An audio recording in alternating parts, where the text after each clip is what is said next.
So again, welcome everybody and welcome to this new build session about creating a GraphQL server on .NET. So in the next 90 minutes or so, we are going to talk all about GraphQL. And we will start with a short introduction as set in, with, let's say, the basic fundamentals of GraphQL. What does it mean? What problems does it solve? And so on. And then we will do all about coding, how to build your GraphQL server and how to build a client that is utilizing this GraphQL endpoint. But let's start with a little bit of context about GraphQL and why it exists. And we're taking a little bit step back in terms of architecture. And what we see as a trend today, it's becoming more and more common to break down monolithic architectures into small APIs that more or less work independently. This provides more flexibility, right, as microservices support an isolated part of the functionality. And an example could be, let's say, an API for products or inventory or for cart or maybe even customer pricing. And each of these APIs provides its own data store, but they typically also have business logic and they come with an API endpoint. And because of this isolation in let's say, microservices architecture, they can be deployed more or less independently and provide agile teams the flexibility to deploy on their own cadence. Now, that's really great from a, let's say, architecture perspective and the flexibility it provides in agile teams. But these microservices architectures also come with a challenge. And the number of microservices quickly becomes a bottleneck for many of clients to query all the data that it needs on their client.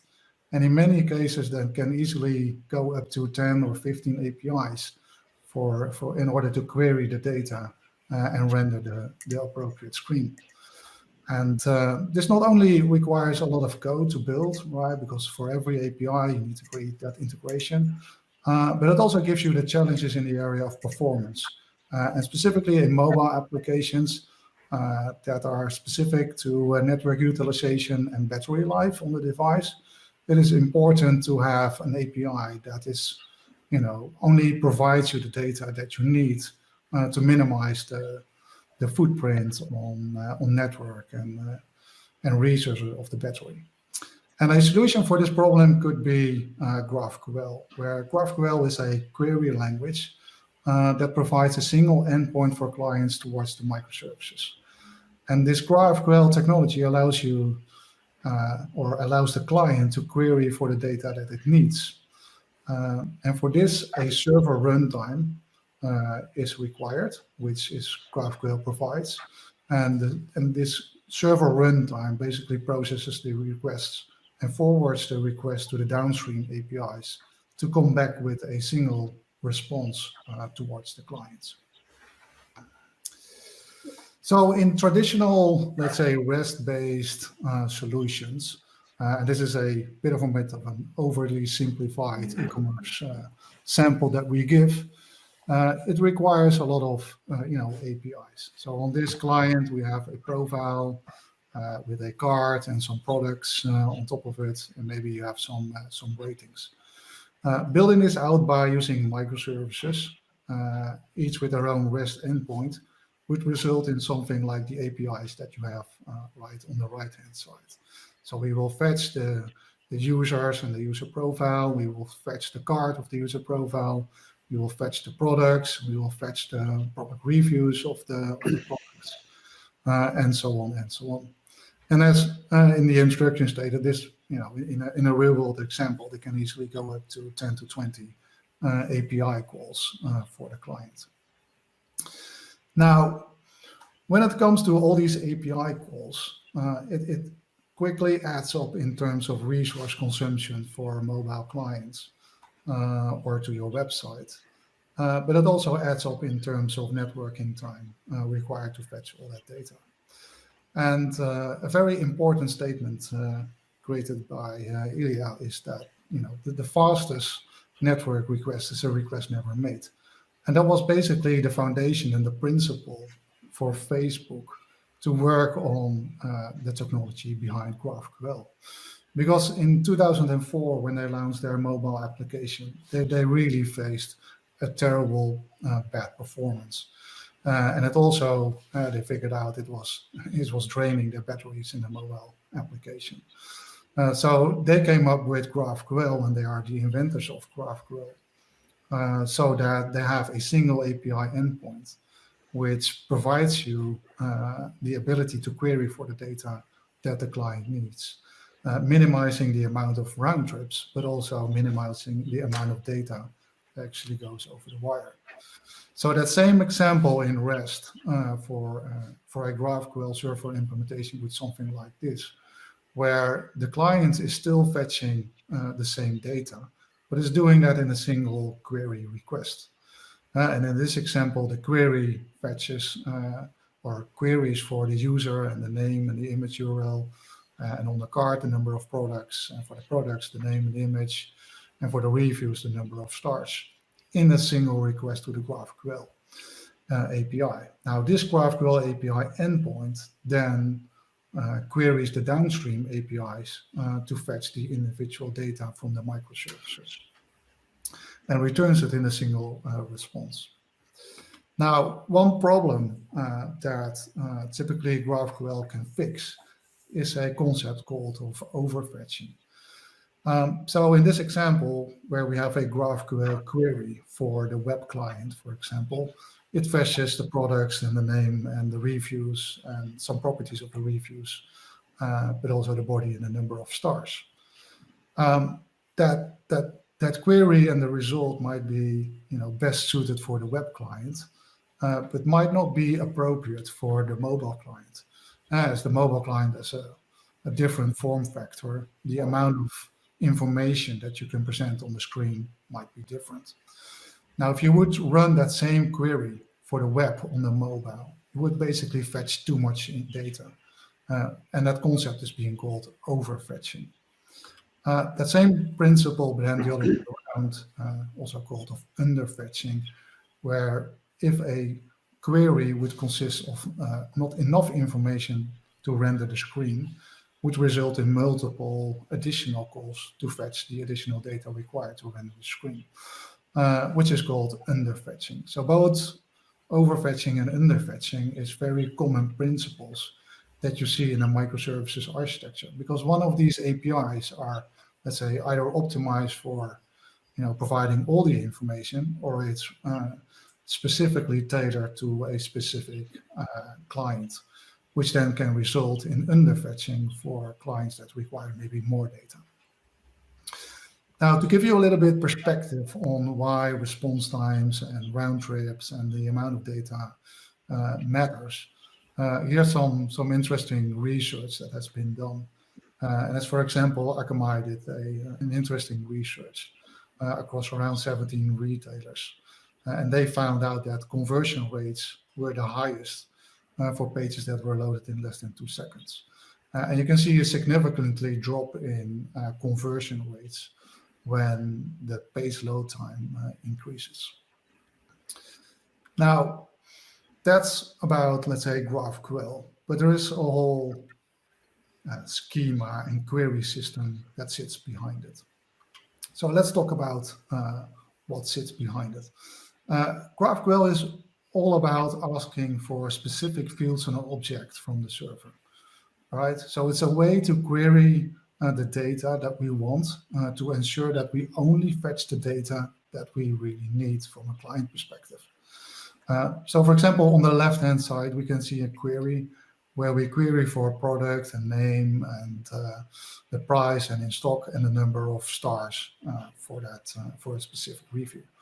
And on the right-hand side, you can see a response.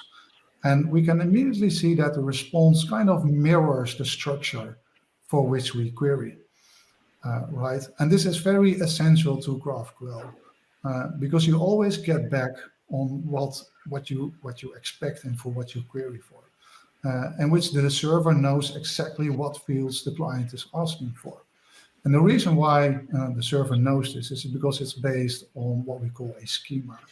And the schema is published by the server so that the client can let's say, investigate the schema. and know how the schema looks like. And based on that schema, it can query the data. What you can also see is that we have fields in the query like name and price, but we also can have, let's say, fields that are of type object. In this case, we have reviews, which is basically an object with fields of number of stars. And what GraphQL allows you to do is traverse all these related objects and their fields, and letting the client fetch lots of these related data in a single request, instead of making several round trips, as you would have in typical REST-based architectures. Then we have the type system, and it's very important to understand that GraphQL is a strongly typed language, and this strongly typed language is enforced by the server runtime. The type system defines the various data types that can be used in GraphQL, and GraphQL comes with a preset defined of types, but you can also compose your own types. GraphQL query is basically about selecting the fields and the objects, and we discussed that in the previous slides. But because the shape of a GraphQL query closely matches the results, you can really predict what comes back as part of your query. So what kinds of objects might return is something you can predict based on your query. What fields are available on those sub-objects is something you can investigate as part of the GraphQL schema. So every GraphQL service defines a set of types, which completely describe the set of possible data that you can query on the service. And then when the query comes in, they are validated and executed against that schema. Hence why we have this type safety. So you can only request for the information that is exposed by the schema. You can query for less information, right? Because that is, let's say, overfetching and underfetching the problems. But you can never request for more information that is defined as part of the schema.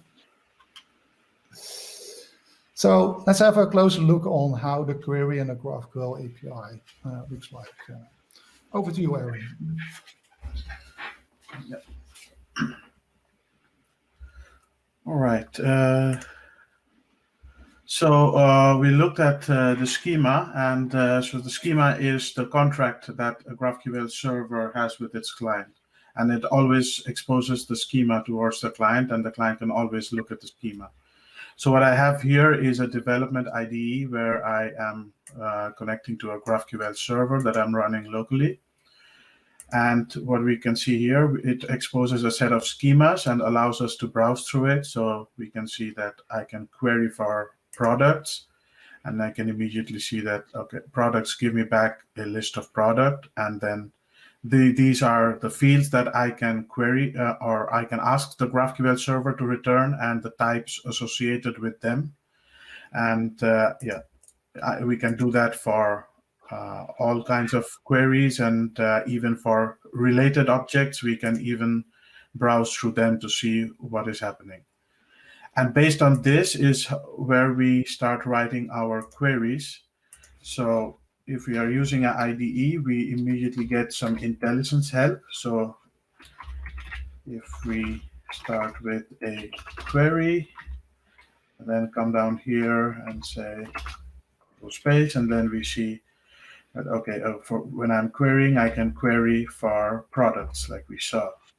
But we get a squiggle, and we see, so product is of a type object, so we need to select more fields or exact fields that we request from the server. So we go a little deeper, we can go again, and we can say, okay, I want the name and maybe the price of the products that I have in my product database, maybe, and I can fire off my query. And what we get back, like what Donald showed in his presentation, that the result is exactly mimicking what we requested. So from a flexibility perspective, so against the same endpoint, if another client requires something like an additional field of color, we are still communicating with the same endpoint, but we are able to get back a totally different set of data from the service. So that's really the flexibility of working with GraphQL. And yeah, typically this is how you could construct your queries. And if you're using an IDE such as this, you can always use the IntelliSense to help you construct the queries, or even explore the schema to look at it. Yeah, I think we'll see more of this as we go on in the session this afternoon, this evening. Over to you, Donald.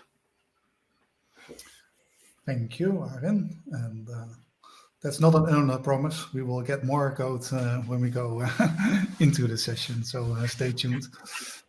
So a little bit about the GraphQL query.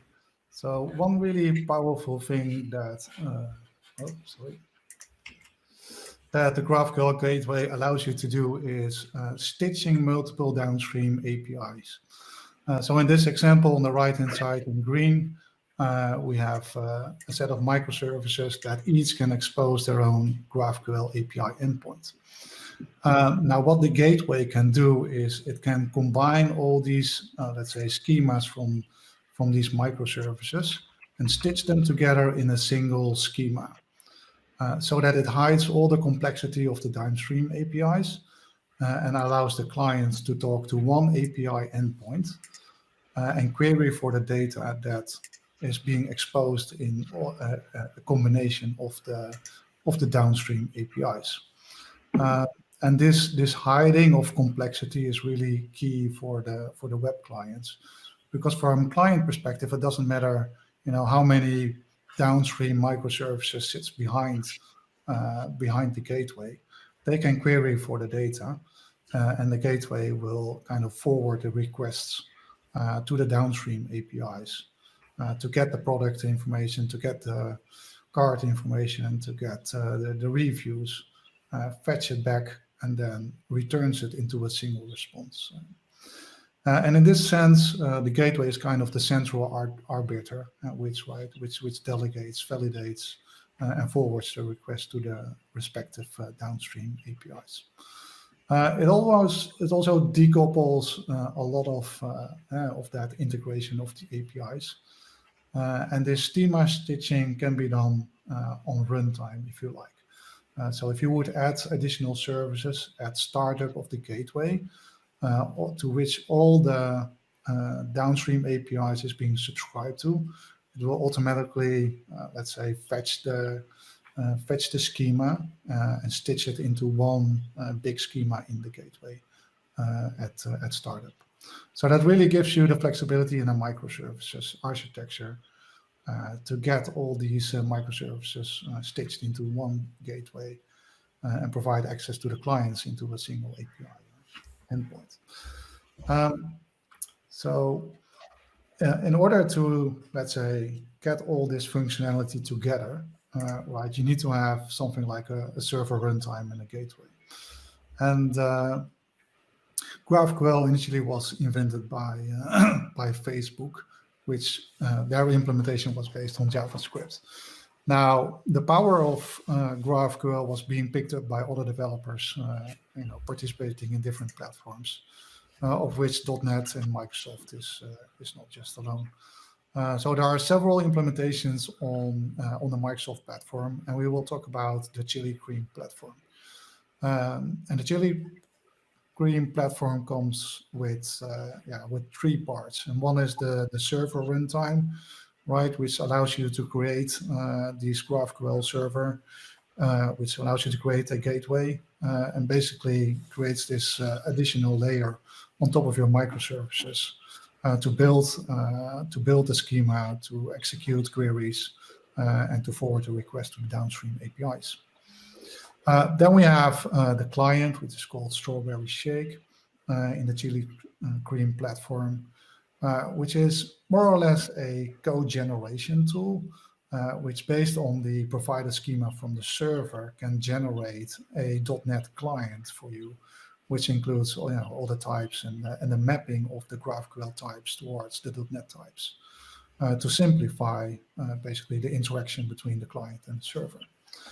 And then lastly, we have Banana Cake Pop, which is like of an IDA to explore the schemas on the server, to do some queries against it, and to do some performance insights of the GraphQL server. So it's just really a tool to play and to connect to any server which is compatible with GraphQL implementation, and to query, explore the schema, and so on. So now we're going into the deep dive coding part, where Arin will show you how a GraphQL implementation in .NET looks like. Thank you, Donald. So, code time. We are going to build an e-commerce background first, and then extend it with a front end. And at the end of this session, we aim to have a complete working e-commerce solution, sort of.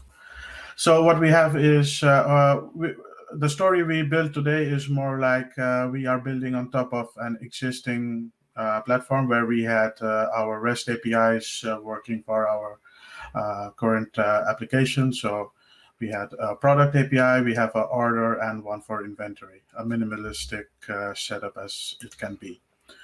So looking at the structures, typical endpoints as we can think of. So from a product perspective, we have one for a list of products, something to get back like the top products, or one to even get specific products. And yeah, if we try them out, yeah, all quite known response types and how we are used to working. Same for orders. We could say, okay, give me back all my orders, and we get back a list of orders that people have made. Yeah. And what you're going to try now, what you're going to do now is transform all of these REST endpoints into GraphQL, and then eventually bring them together into one gateway, then that what the client can consume. So just a quick look at what I have in the backend. I have a set of databases. I have an inventory database, orders, and products with simple tables. Products just has a list of 3 products. I have some inventory per product, and I have a list of orders, and a certain Sherlock Holmes seems to order a lot from my store. So that's our data store. And all right. So we have the product API to call, and we have a controller for it, typical controller with get products with an action for get top products and a specific product by ID. I'm using EF Core for talking to the database, so I have my DB context in here, and I have my product model that defines my product structure. So we go on to convert this into a GraphQL server. So let's get on with it. I will use the integrated terminal to work with this now. So I go into my product API. I'm going to do some copy paste to do some stuff or save some time. So what we do first is we add the package Hot Chocolate ASP.NET Core. So that's the Hot Chocolate NuGet package that allows us to, let's say, convert or build our API into a GraphQL server. So this is now done. Sorry, I had something running. Yep. And what we go on to do now is, let's say we create a folder called GraphQL, then we create another called schema types. So what are we doing? So we looked at the types, the types when we saw how GraphQL is structured. So everything is either is some sort of a GraphQL type. So it can be a type of an object or one of the primitive integer, string, and others. So in our case, our model needs to be converted into a GraphQL type. So what we go on to do here is we create a product type class. I'm going to do this. So we already have our hot chocolate package installed, which allows us to do this. And what we say is that this is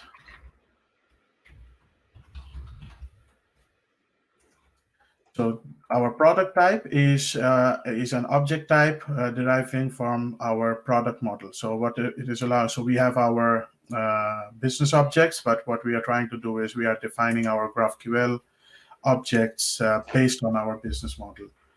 And within this, so we configure our object type with an override, and we have our type descriptor. And within the type descriptor, we can something like this. Maybe I will close this for a better view. So what we did, so we have our object descriptor, and our object descriptor can define a field. And what we see, if we quickly take a look at our product, we see the fields that we have: ID, SKU, name, description, color, price, image. What we are trying to do is we are trying to, with the object descriptor, describing those fields.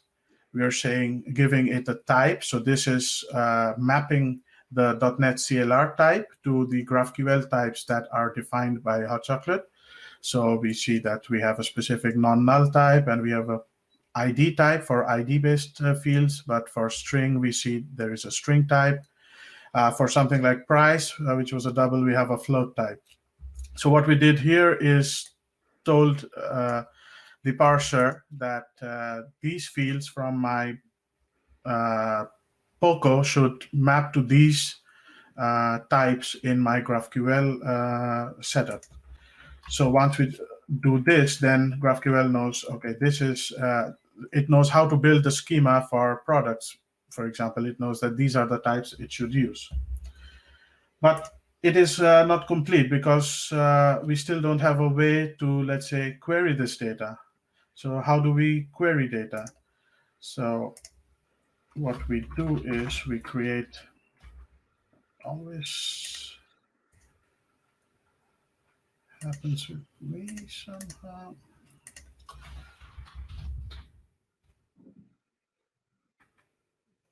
It's got created inside this, which was not right. So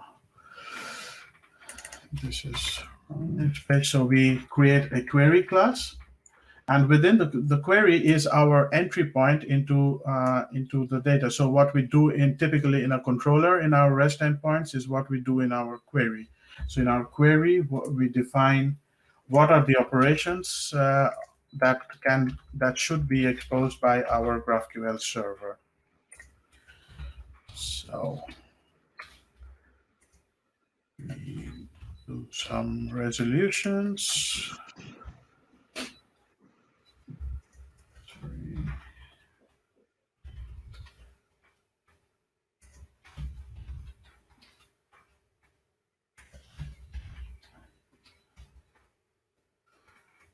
Okay, all errors gone. So what we are doing here is what it allows us to do. If you look at the controller, once again, we had 3 actions there. So we had get products, get top products, and get product. But GraphQL gives us, again, when we build a GraphQL for a REST API, we are again free to choose what operations we want to, let's say, include there. So in this case, I chose to leave out get top products because maybe my client doesn't need it from a GraphQL standpoint. So we just need a list of products, and we need a way to get a product by the ID that's supplied to it. What we see here in the parameters is this service attribute. This is something from Hot Chocolate, and Hot Chocolate in this case handles the dependency injection in the context of this call. So we don't have to take care of the dependency injection. Hot Chocolate is doing that for us at this service context. So the rest of it is pretty straightforward. We use the DB context products, and we get back the list. And for this, we use this. But again, we have a query. But of course, for GraphQL to work, we also need to define types for the query. So the same way as we did for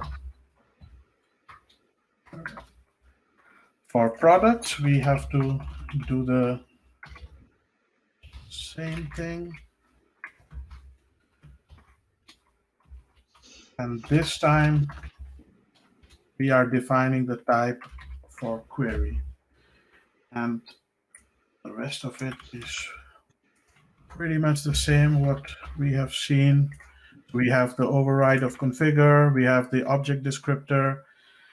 So query is a special root object, root in the query structure in GraphQL in the schema definition language. But in principle, it is also an object.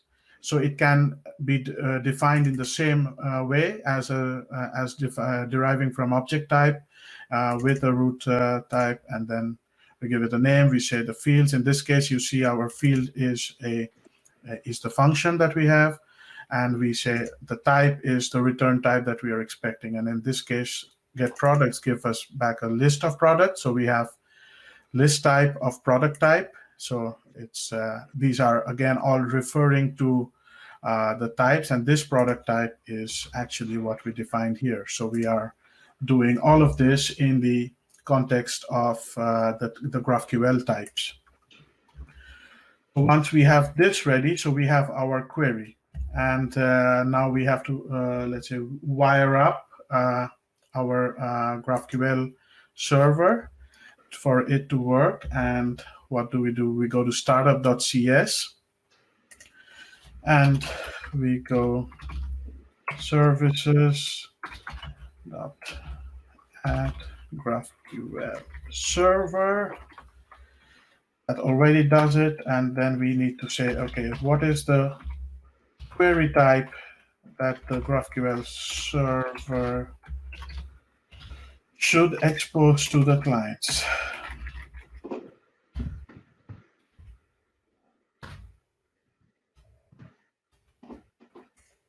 Okay, so we did GraphQL server, and the query type is the query type we just defined. There's one more thing. We need to define the endpoint mappings. So we say endpoints dot GraphQL. There's a nice little extension method that Hot Chocolate provides. So we can just say map GraphQL, and in here we have services, add GraphQL server, and this. So say save. This is not saved. All right. So we already did everything that was needed to convert this product API into a GraphQL service of its own. So what do? We do .NET run.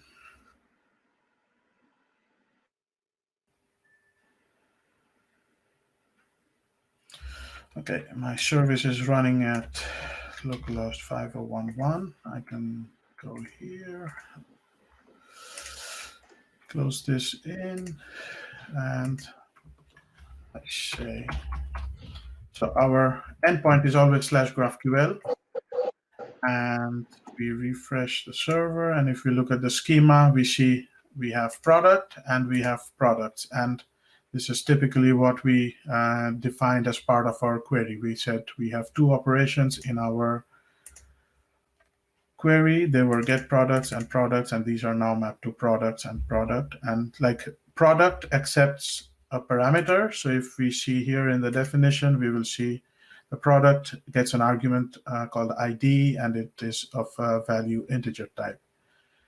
And we can write now a similar query that we had seen. So we can do the name, we can do the price, we can do the color, yeah, maybe a size, whatever.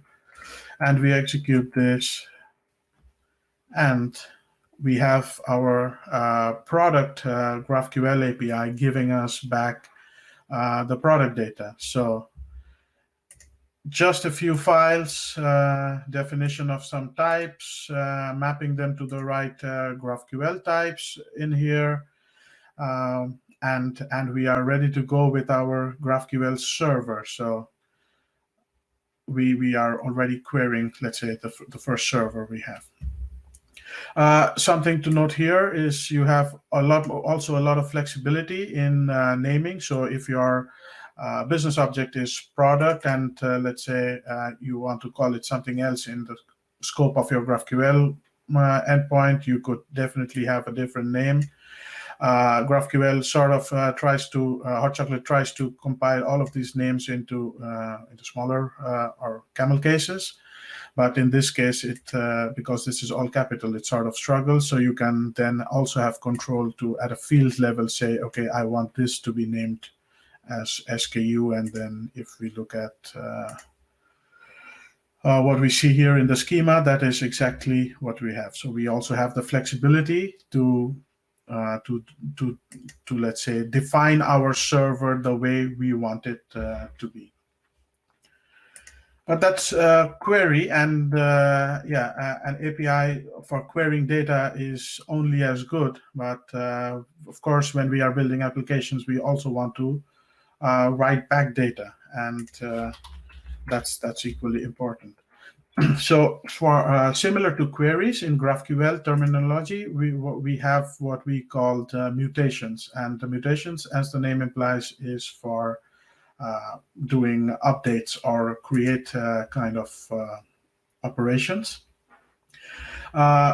It would for brevity and to save on time and to show all the interesting stuff, I already have in my order API created a mutation. So now that we have seen a query being created, it should be quite easy to, let's say, get the concept of a mutation. So again, I have my models, I have my order, close this, I have my order model, I have line items, and every order can have a list of line items.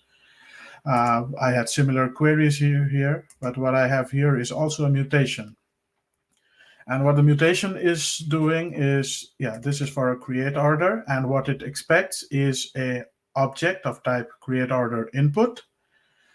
It has the context, of course, and then it maps it to a object.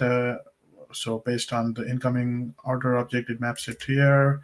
Orders add async, normal entity framework addition, save changes, and we return the new order. The order input is a class that is defined this way. So it is a derivation of the actual order, of course, but without the ID. So we only define the things that we need as input. And then, of course, the next step is, once we have the mutation, we have the input defined. The next step is defining the, let's say, the object types for GraphQL to understand how to map them, how to use them. So we start with the input. In case of an input, if you see, let's say we see our product type, we were deriving from type object type. But inputs are a special type, and they are of type input object. So when we define the types for an input object, we should always define for the type input object type. The rest of the syntax is more or less the same. We say which business object to use, let's say, for the derivation. We can give it a name. We define the fields. We give the types that it should use. So for line items, we have a list of line item input types. Same, the line item input type is also similar, derived from input object type. We have the input. We define the fields. We try to, again, rename it for the naming purposes, and we define the types. And the mutation type, that doesn't derive from input object. The mutation type is like just another object type, so that derives from object type, so nothing changes there. Very similar to a query descriptor object. We do the, let's say we have the function that will do the job for us. We have the type. What we can additionally do in terms of flexibility here is define the argument. So say that this is the name of our argument that is there, and we also say that the argument is mapped to this GraphQL type. So we created the input object type called createOrder input type that we saw here. And now in our mutation, we map that to our argument. So what if we see this working?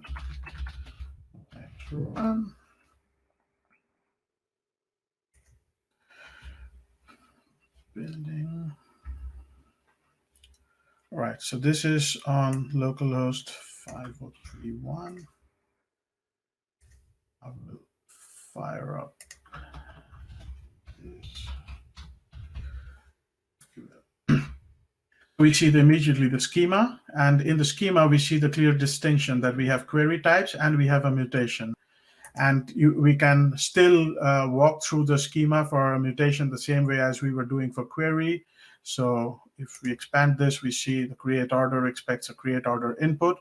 So as a client, I can always dig into this create order input. What do I need? I need these fields of these types.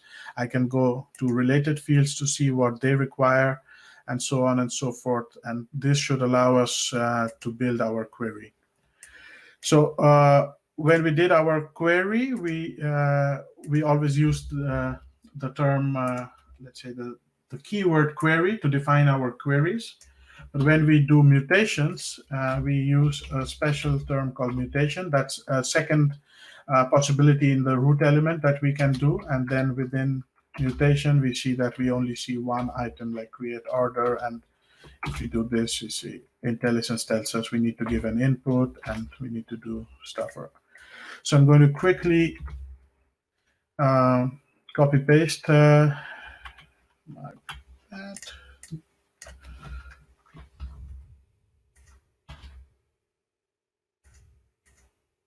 Some formatting error, but yeah.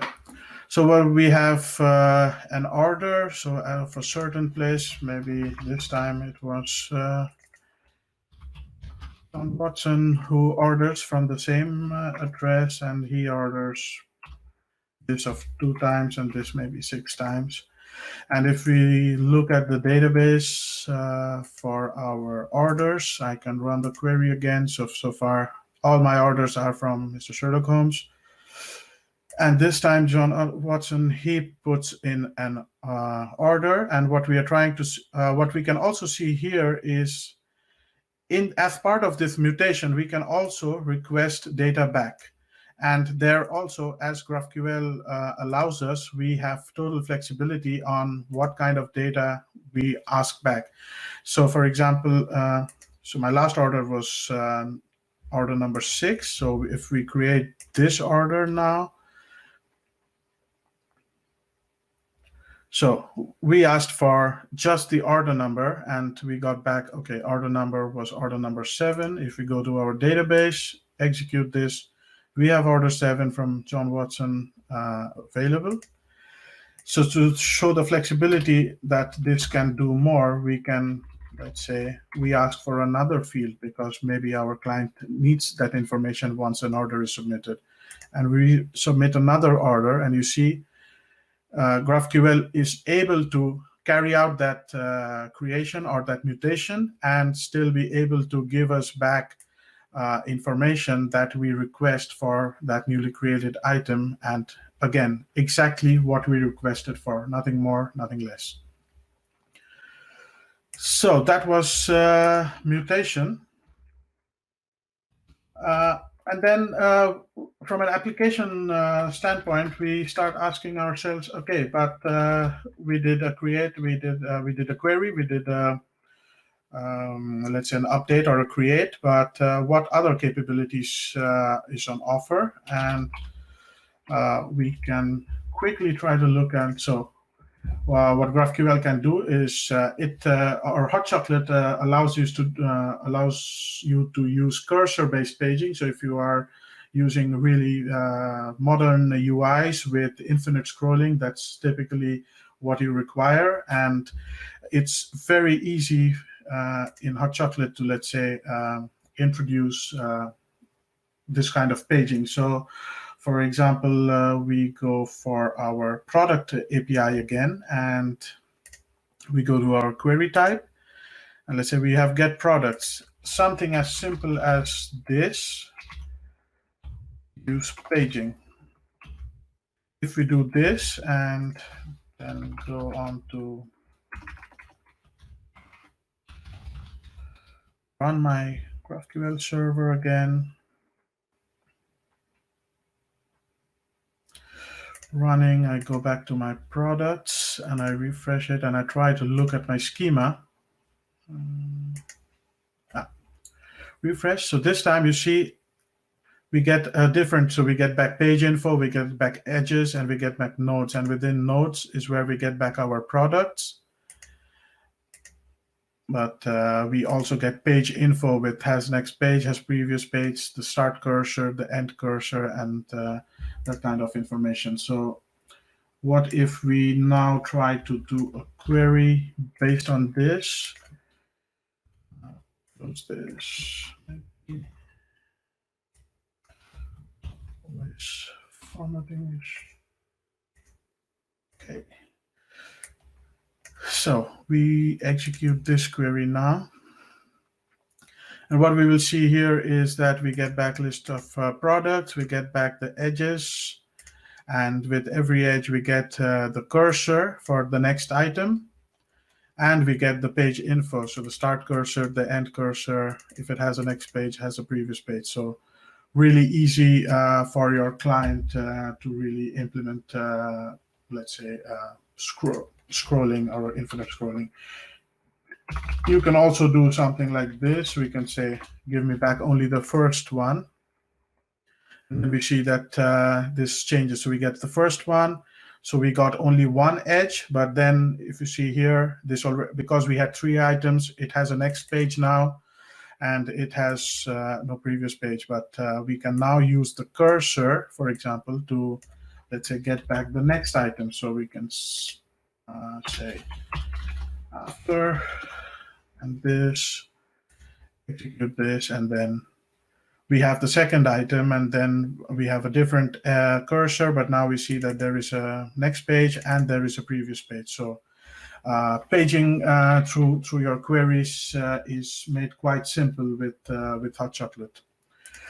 We can do quite some filtering with this as well. So we try to do a quick look at filtering. So what we need for filtering is the package hotchocolate.data. I'm going to quickly add that. And then in here, again, very simple, maybe on the next line, use filtering. Not surprising at all. So we do filtering and we go with that run.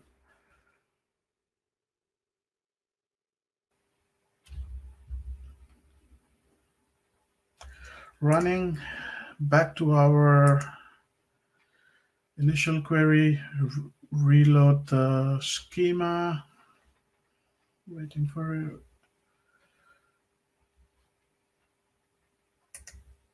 Yep, reloaded, and let's see what we can do in a filtering. Let's say we want all products that are of color black. So we start writing our filter where, and we say color. So that's one of the properties. And we say contains, let's say black.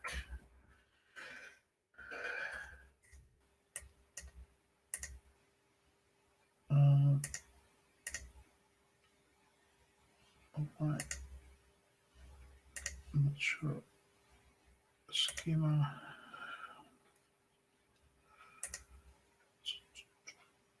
Two products.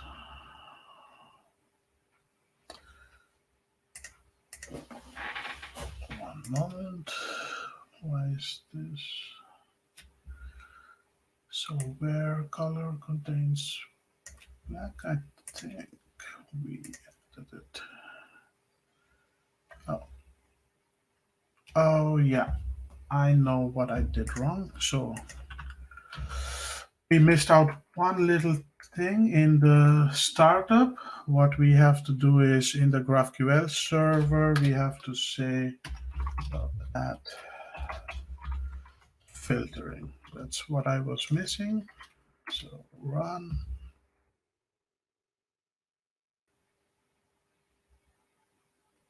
And back here, refresh the schema. The squiggle is gone. And if we now execute our query, we see that out of the 3, we get back only the 2 products which are of color black. So you also have immense filtering capabilities when you are, let's say, querying against your GraphQL server. After filtering and looking at filtering, paging, and some of this stuff, security is important. So how do we work with security in GraphQL? The hot chocolate implementation inherently uses the .NET authorization modules, but it also implements it in a GraphQL way for use when you are implementing your server. So we, of course, need a package. It's called the hot chocolate ASP.NET Core authorization package. So we add that. Okay, we go back to our query type. Maybe make it a little bit simple, remove the paging and stuff, and then we say, yeah,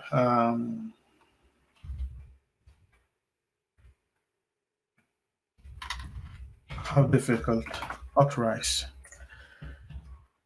So we say this operation, get products, needs an authorized, an authenticated and authorized user. So if we look at the overloads, we can use .NET Core policy-based authorization. We can use just normal role-based.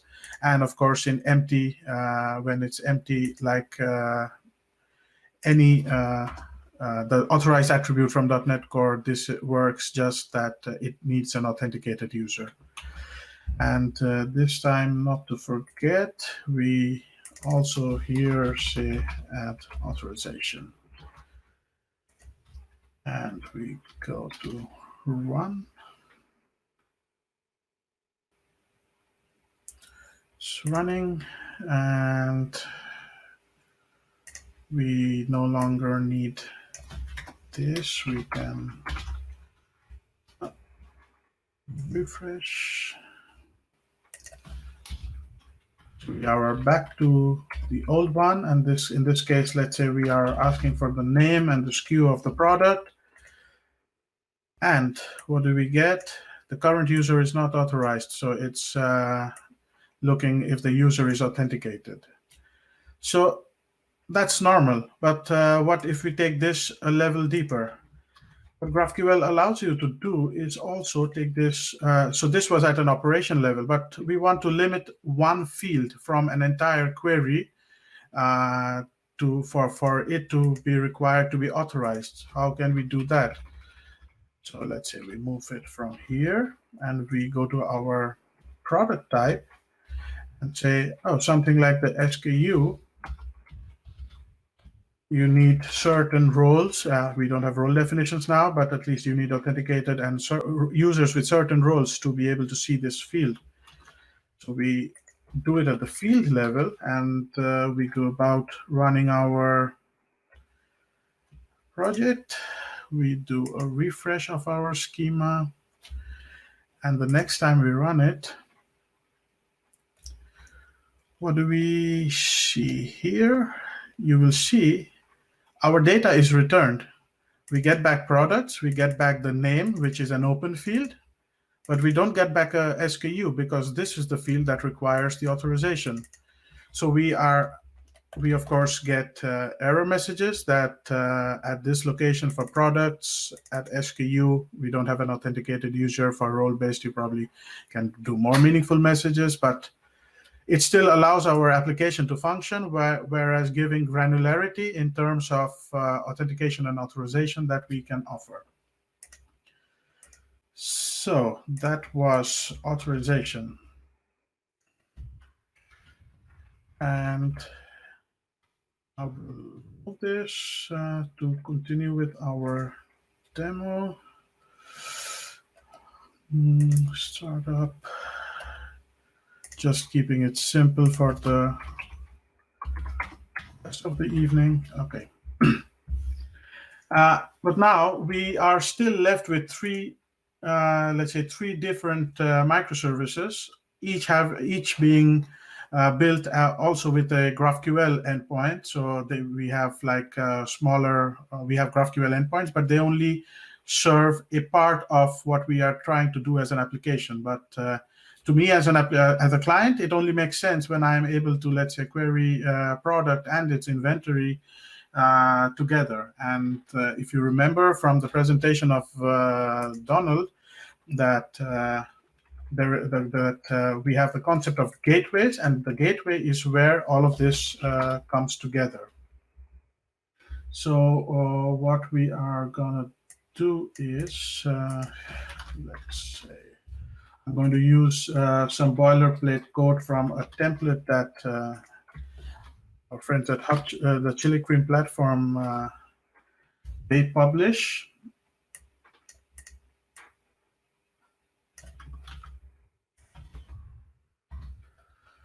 So we create a gateway, we go into the gateway, and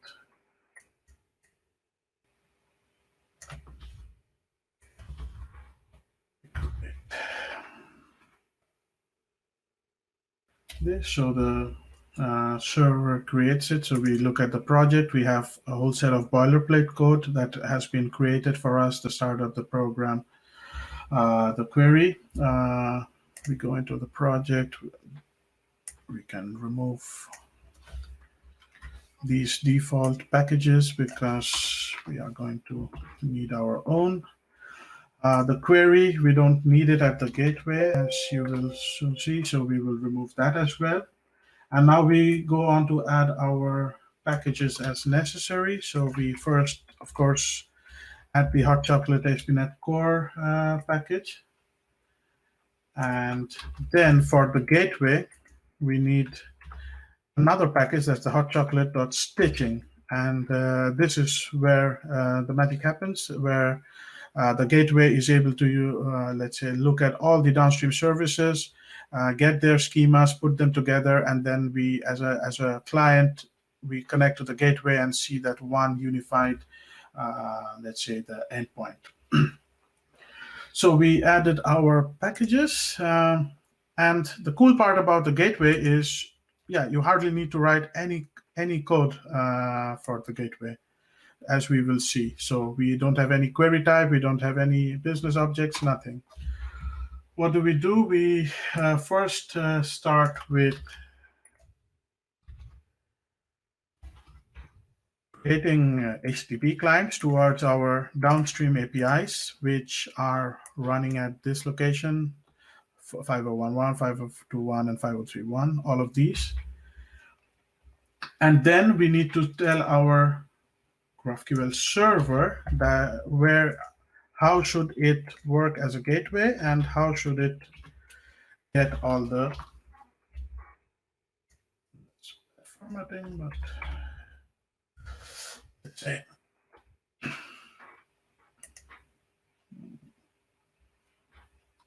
yeah, this is also not. We say services, add GraphQL server, standard step. The thing to note here is this this extension, add remote schema, and we are passing a name type of the HTTP client, so products, inventory, and order. Yes, and that's it. Now our gateway knows that when we start the gateway, it has to go to these these URLs, get the schema, and put it all together into one. So what I will try to add here is a quick start projects. Just doing some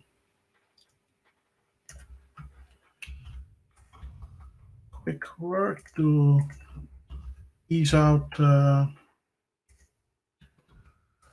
So all this PowerShell does is it's using Windows Terminal. It's starting all my downstream services and starting my gateway. So that's all it does. So I can quickly run this. I can bring up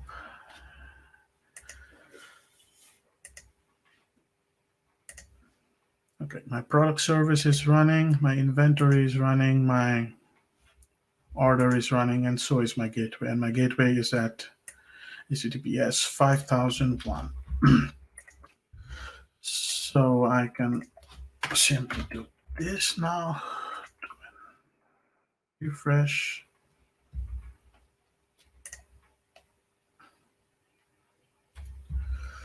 Okay, if we'll take a quick look at the schema, you'll see I'm running my gateway at 5001, and you see the gateway has seamlessly brought in all those. So this is from product, the two product queries, the inventories from the inventory API, the orders from orders, and also the mutation from orders. It has brought it all together into one. Yeah, and then if we now sort of do the product query in here, products name SKU, we are still executing the same query that we were executing against the product API. And yeah, it still gives us back the data. There, you can do a little bit more. So what if we want to combine the product and the inventory information for that product together? What we need to do then is I will stop my gateway, or I will just stop everything. For now, I go into my gateway and do something quick. So we are going to add a file called, and we called anything stitching.graphql. And in this, what we are we'll do is we will tell the gateway to do something extra. So what does it have to do? It says for type product, extend it runtime on the fly. Add a new field there called inventory, which returns a list of inventories. But how does GraphQL know how to get the data for it? So we say the delegate is that for this field, when this is asked, you need to go to the schema inventory or that service at this path and pass on the SKU from the product in question to, let's say, to get back the data. And then in startup, we just go on to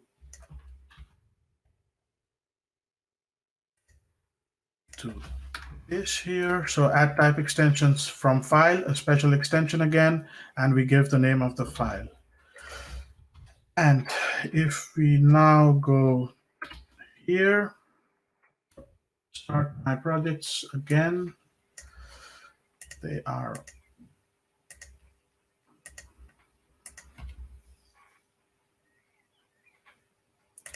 running. And now maybe we just do one product just to check. I think. What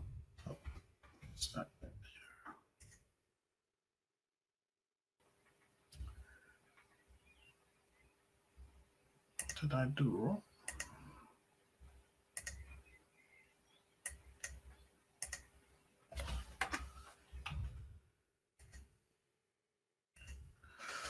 Oh, not sure what happened there.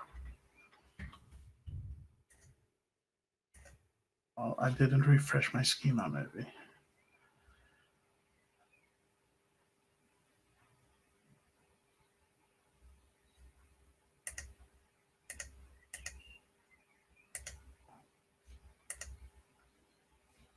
No, 5.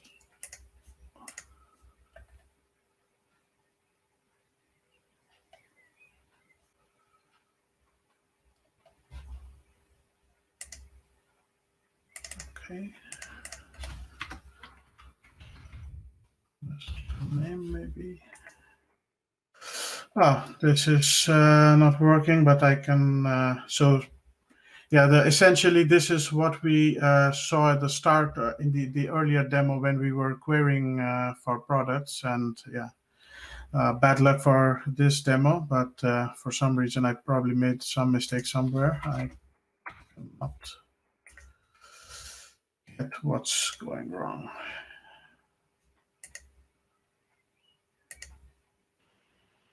Yeah, maybe something with copy paste. It looks like a special character, but I can show you from another implementation, which we will share from our, which we have shared on GitHub. You can look at that. It works pretty much the same. And just quickly showing this.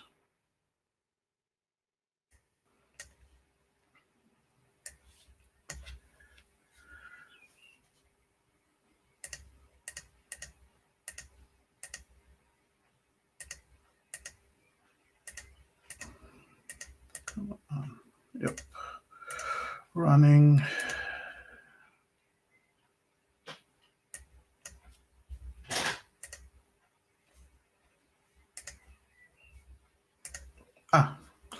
It came up, and now we can also see that we have the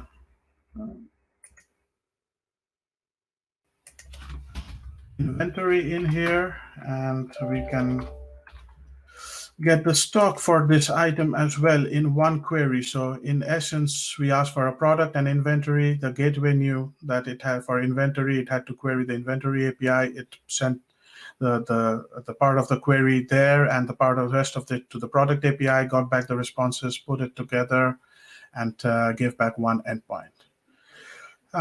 Yeah, so that was it. So from a server point, we had microservices. We converted them into GraphQL endpoints, and then eventually used the gateway to bring it all together, and did a little bit even more, let's say, to combine even entities together and do some smart routing in the gateway to do that. So yeah, that was it for me to show. And yeah, and Arjan has some also some cool stuff to show from the client side. Yes, I have, Arin. Thank you very much. It was clear to me, but I don't know if it's clear for everyone. But I will continue to use the GraphQL gateway server for a client I made for the demo. And let me spin up the servers. Just see.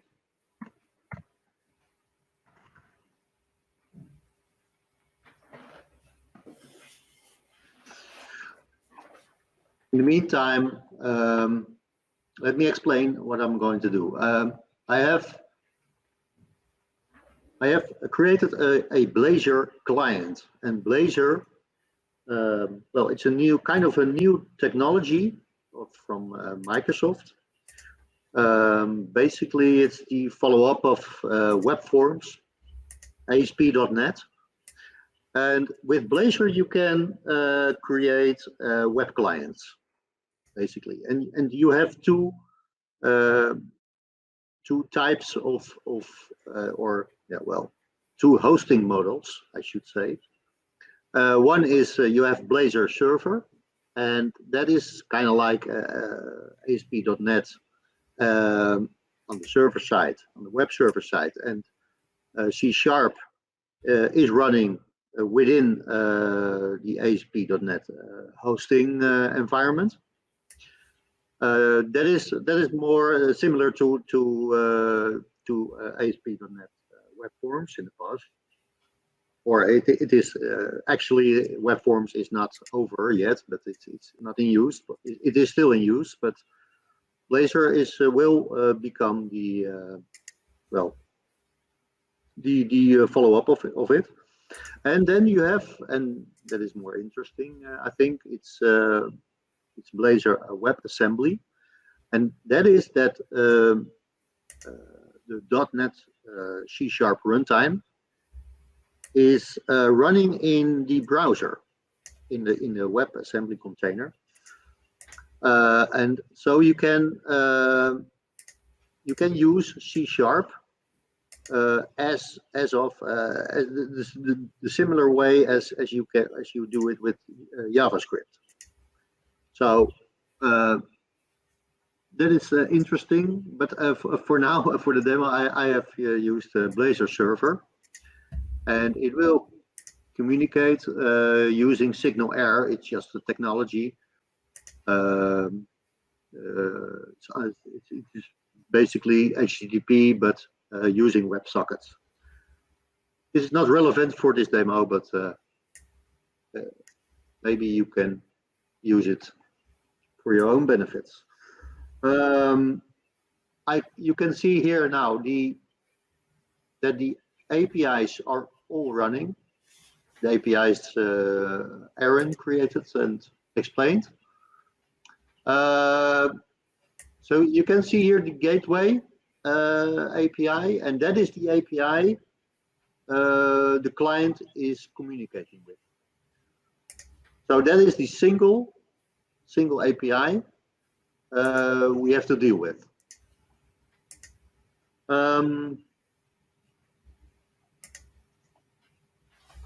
I'm having here my Blazor server solution.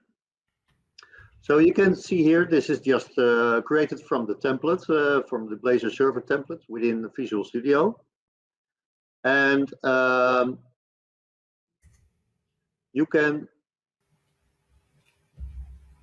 create the Blazor server client, and to use the GraphQL server, or to talk to the GraphQL server, it is I'm using the Strawberry Shake client library. It's also from Chili Cream, and for that you need to do some steps. It's all documented on the website of Chili Cream. I can show it.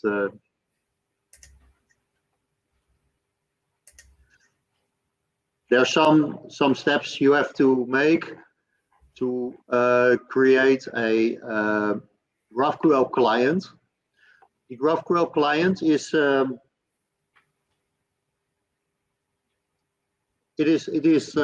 written in C# also, but you can have also other implementations for other platforms for creating a GraphQL client.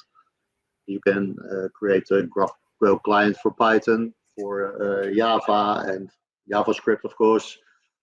But this is the Strawberry Shake C# GraphQL client. It's a mouthful, but let me see. Oh, just a moment. So you need to have to install the .NET tool,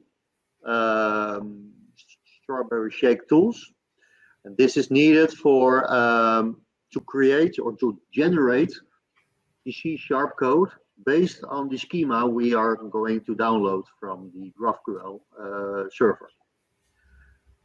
Just a tool to install. Apart from that, you need to install some packages. You can do that using the package manager of Visual Studio itself, or Visual Studio Code. You can do it on the command line or CLI. Make sure you have the latest versions, because Strawberry Shake, well, it's kind of like in preview at the moment, and they are working on it, so it's work in progress. So I made the mistake to have not the latest version, and well, you get in a lot of trouble. So when you have installed those tools and packages, then it's time to get the schema from the server, and you can do that also from the command line, and you use the URL, the endpoint of the GraphQL gateway. So this is the gateway URL you're using, and if you are doing that, you get the complete schema from the server, just as you do it in, let me show it, in Banana Cake Pop. You have the schema here,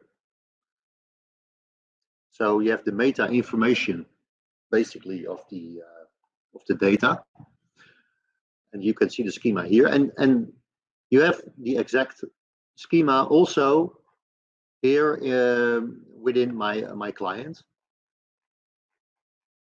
and the schema is the basis, will be the basis of my code that will be generated automatically.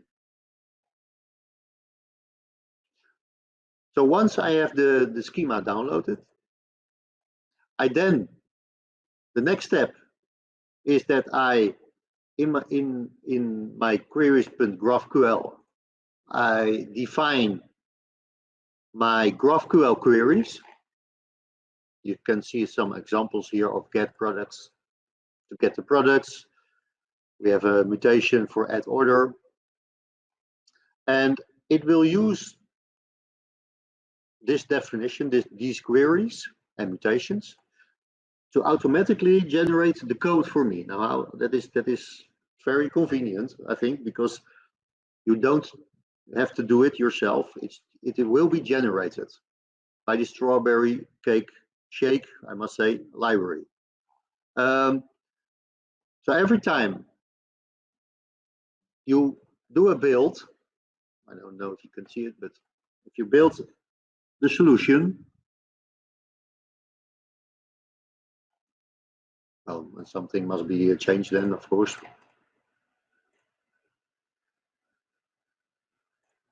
I don't know if it's...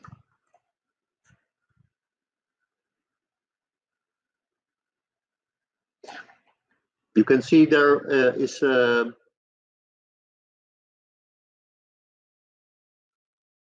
well, just a moment. You can see there is some code generation going on, and the code generator of the Strawberry Shake library creates a directory generated, and it will create a C# classes, I must say. So this is generated code. So you can see there's a lot of code there for just a few queries, but I assume it's needed. So it will build a strong typed representation or presentation of your schema, actually of the queries you created here. Nothing more, nothing less. So the queries you defined here, the definitions, it will take that and it will generate C# code of that, which you can use in your application. So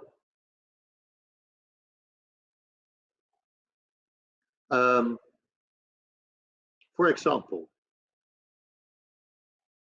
if I go to my product list, the product list is It's just a list of the products, of course. Then you can see here that, well, just a moment, I'm going to the product service. I'm using here the an interface API client, and the API client is coming from the generated code. So if I go, you can see here that I'm now in the generated code. You can see that the API client is here and has two properties: get products and add order, and those correspond to my queries I entered here in my query definition. So that is how it worked. It's very easy to generate the code. So if I, for example, you can see it if I add a query here.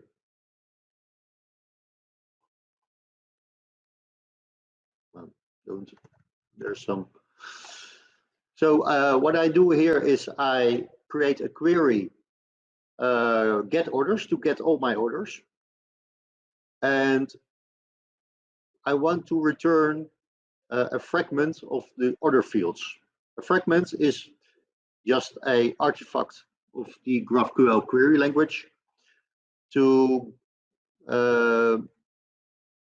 enable me to get a reusable set of fields again and again. So the fragment can be used everywhere in other queries for in the order context, of course. So it's a convenience thing to get reusable building blocks. But anyway, here I have the order, the get order, and so now if I rebuild my solution,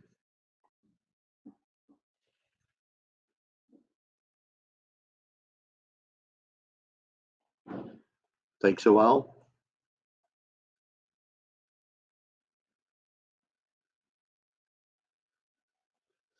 So now I expect that the get orders is generated also. So you can see here that get orders is the new candidate here, new property, and all the logic concerned with this get order query is also in the generated code somewhere.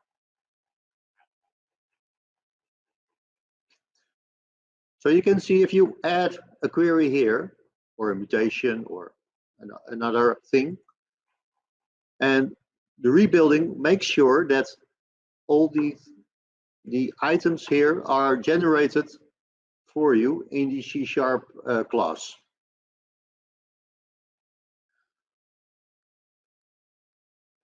So if I go to the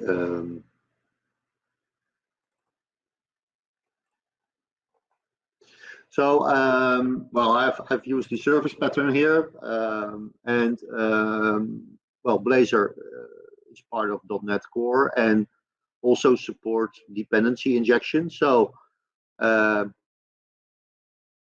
get, if I go to the startup, you can see that that I register here my GraphQL client, my generated GraphQL client, as a service. So that means that I can use the AP client, the interface. I can use that with the dependency injection functionality. And for services, it uses constructor dependency injection. But I can also use it in my. I can also use it if I have an example of it. No, not here. Where is it? Oh yeah, I can use it also in the code behind classes of the Razor components. So if you're a little bit familiar with Blazor, then you have Blazor, you can make your own components, just like in React or in Angular. And they have the extension .razor. So this is a component. You can see the Razor style syntax mixed in with HTML and CSS. And the code behind is the actual code, in this case C#.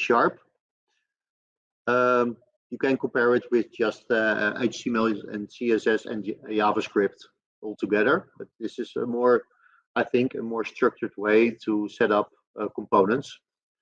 But in this way, you can inject services or classes, so to speak, with the inject attribute, and so they get instantiated automatically for you by the dependency injection manager. So you can see that here is the client setup, and we are pointing to the GraphQL gateway endpoint. So the client knows how the gateway is accessed. Normally you have this in some configuration file, but for this case I just put it in here. And you can also see here some services needed to handle the data properly, and using a dependency injection mechanism.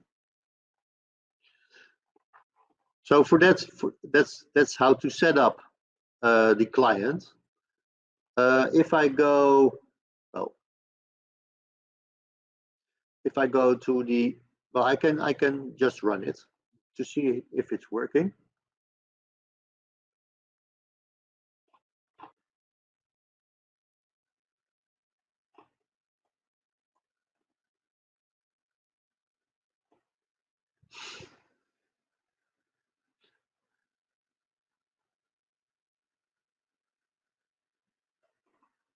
Just a moment. So you can see here that you can see the product list here. Well, we have 3 products in the database, in the underlying database of the product API. And as you also can see here, that there is stock information for each product. There is stock information. So if we go back to the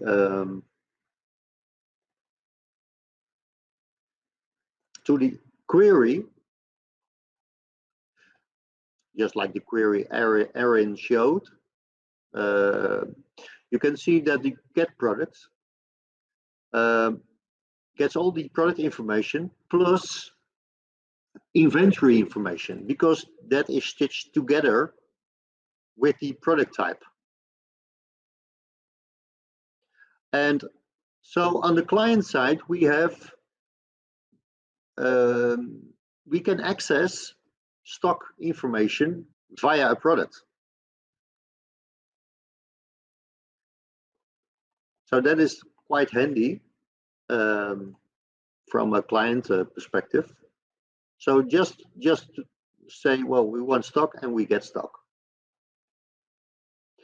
And how does this end up in the C# code eventually? Well, here we have the code behind of the product list, and you see, well, we do get we call here the get products of the product service, and the product service, well, is going to the interface, of course. But the implementation of that interface, it's using the API client, and we get a get products method available there. And the get products comes from the generated code again. So if we go to the get products, we have here the entry point for the interface.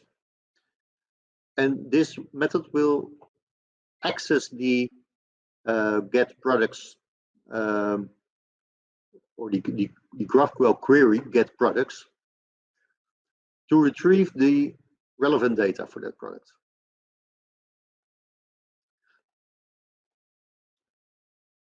And we do some mapping here to shape the data so it's appropriate for our view, so it will be rendered correctly. We use a product model.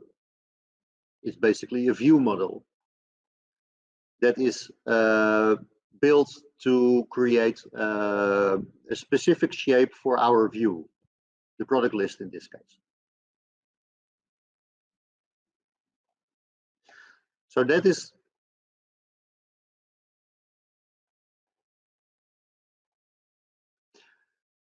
how this data comes to the client.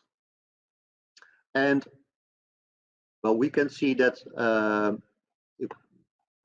here the stock is, for example, the stock is low here. That we can do that because we have access to the stock information. You can see here. So the stock information comes from the inventory object, which is stitched together with the product. And if we look at the product card, we can see that we can just use C# here together with HTML, just by prefixing an ampersand here. So if the stock is lower than the threshold, and the threshold is just an imaginary number, but makes no difference. Then we say, well, we are low on stock, else, well, we have enough stock. That is a very simple rule to display this information. So if we add some products to our cart here, you can see that well, we have a cart, and well, to demonstrate how we can create an order from this, we actually use the query, the mutation query, to add an order. This is the query we do, or mutation, I must say, to add an order. We just saw it also in the demo of Arin. And using this function to create our order, and the input, well, it will be provided by our client. So if we can see the C# code again,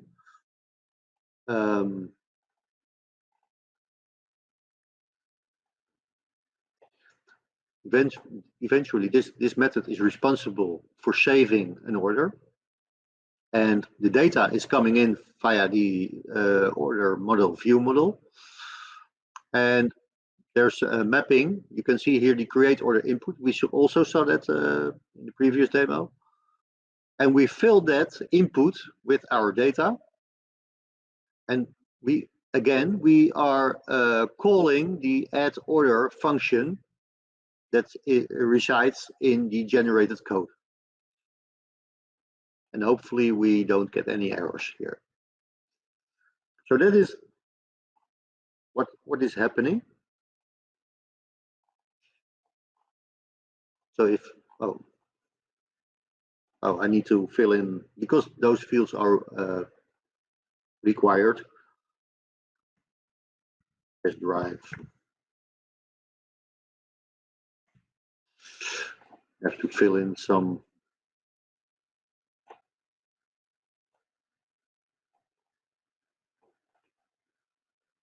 It's a familiar address. This one is. And then we create an order. So now the order is created. We want to show the orders we have made, but you can see that we have no orders here because we have no code to get the orders. So let's see why we don't get any orders. So I guess we go to the order service, and to see that the get orders, well, it doesn't have any code in it.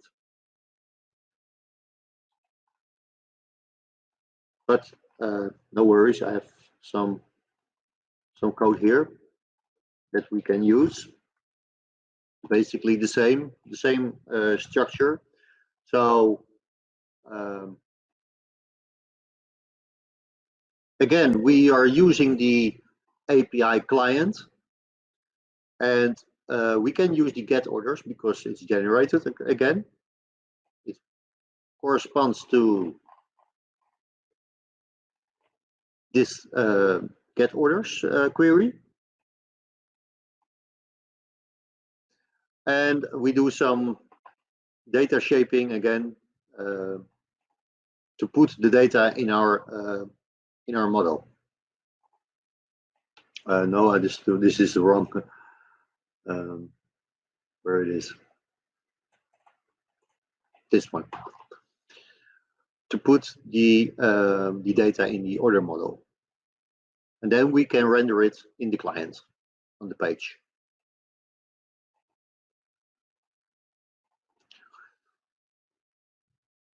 So building.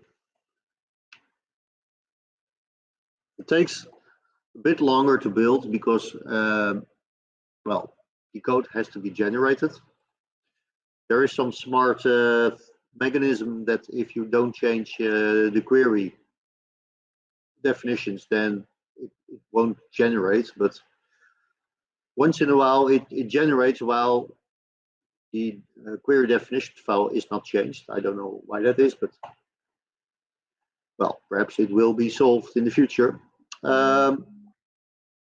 So now I have my order data with my products I ordered in the past. So that is basically, in a nutshell, how you can build a client, in this case a Blazor client, together with the Strawberry Shake library. And well, the advantage of the library is that it generates code for you in a strong type manner, of course. And you can easily extend your queries here, or add queries or mutations and whatever you need in your client. And it will generate the classes for you, and you can use them directly in your code. So that is very nice, and it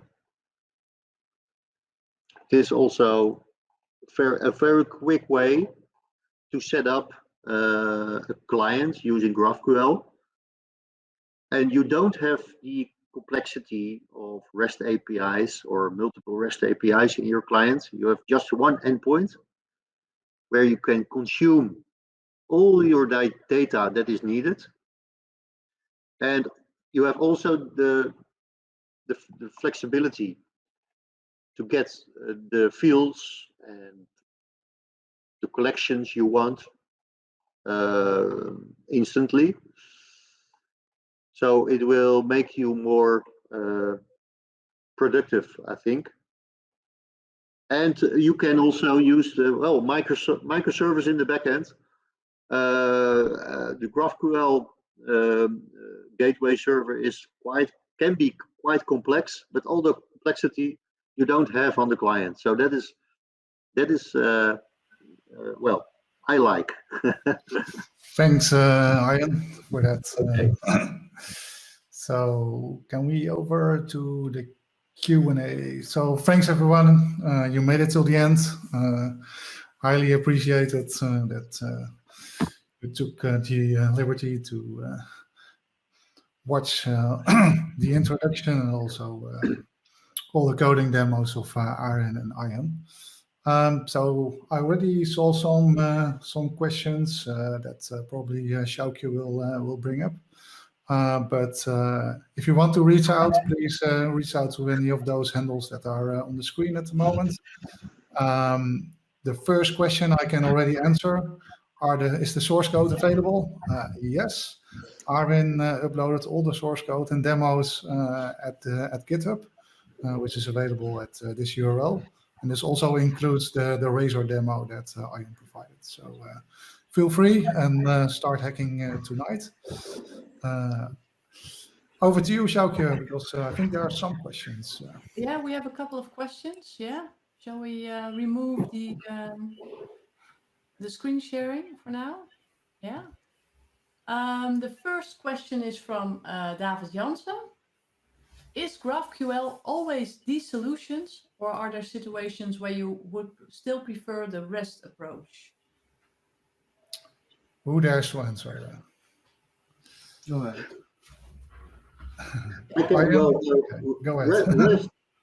The REST APIs is typically useful between downstream APIs and where you have a fixed contract between different web services, where you have where versioning is important and static negotiation is important, and so there is REST is there still the best thing to use. But for GraphQL is typically I think a client thing. So in this case, this use case is a good example where we have the web client using GraphQL and targeting a single endpoint. So that is. But I don't think GraphQL is necessarily good for between system APIs or system web services at the back end. No, that sounds logical. Yeah. So if I would summarize, Arjan, system-to-system API calls, that's probably where REST will stay. Yeah. But let's say if you need to have a more optimized API serving different types of clients, then GraphQL API is maybe the best solution. Yeah, and maybe to add, if you're looking at composable applications, so where you also have your own set of APIs, but you also have like packaged solutions that you bring into your solutions, GraphQL with the gateway can really give you an edge there to bring it all together for your clients. So that's also where GraphQL really adds benefit. Yeah, I can imagine that. Is it also because it looks like you have a lot of manual configuration and coding that you have to do to set up your gateway and your services? Is it also possible to automate that?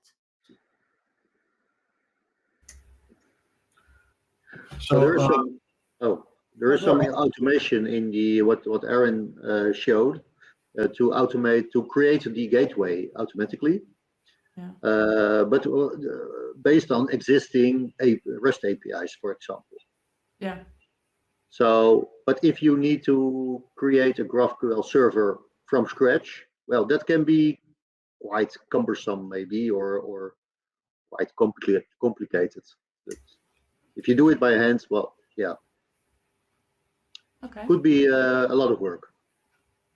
Yeah. Yeah, but if that's the thing, the way to go to combine multiple services and integrate them, yeah, it is a good solution. Yeah.